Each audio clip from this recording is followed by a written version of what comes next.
దసరా పూజలు, ప్రసాదాలు అంటే భగవంతుడి కోసం మాత్రమే కాదు. వర్షాకాలం నుండి శీతాకాలం సీజన్‌కి మారేటప్పుడు పెద్ద పెద్ద హెల్త్ ప్రాబ్లమ్స్ వస్తాయి. మన హెల్త్ బావుండాలని దీక్షగా భగవంతుని ధ్యానం చేస్తూ, ఎంతో బలాన్నిచ్చే ఆహారాన్ని నైవేద్యంగా పెట్టే మన ఆరోగ్యం కోసం తినే అలవాట్లే మన పండుగలు. అలా అమ్మవారికి అత్యంత ప్రీతికరమైన నైవేద్యం పరమాన్నం. ఒంట్లో ఐరన్‌ని పెంచే బెల్లంతో, ఎముకల బలానికి పాలతో చేసే పరమాన్నం నేను ఏ విధంగా చేస్తానో చూద్దామా? స్టవ్ వెలిగించి ఒక ఇత్తడి గిన్నెలో 1 లీటర్ పాలను పోసి మరిగించుకోవాలి. నైవేద్యం కోసం వండేటప్పుడు గిన్నెకి పసుపు రాసి బొట్టు పెట్టుకోవాలి.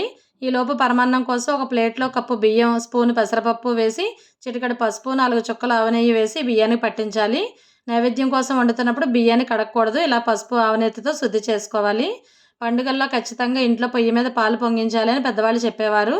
అలా పాలు పొంగినట్లు ఆయురారోగ్య, సంతోష, సంపదలు కూడా ఇంట్లో పొంగి పొర్లాలి అని కోరుకోవాలట. పాలు మరిగిన తర్వాత బియ్యాన్ని వేసి అడుగు అంటకుండా మధ్య మధ్యలో కలుపుతూ ఉండాలి. 90% మెతుకు ఇలా మెత్తగా అయిన తర్వాత స్టవ్ ఆఫ్ చేసి 1.5 కప్పుల ఆర్గానిక్ బెల్లాన్ని తురుముని వేసి బాగా కలుపుకుంటే నైవేద్యానికి పరమాన్నం రెడీ అయిపోతుంది. 2 స్పూన్ల ఆవు నేతితో జీడిపప్పుని ఎర్రగా వేయించుకుని ఈ పరమాన్నంలో కలుపుకుంటే పిల్లలు కూడా ఇష్టంగా తింటారు. ఇంకా ఇష్టమైతే ఇందులో 4 యాలక్కాయలు కూడా వేసుకోవచ్చు.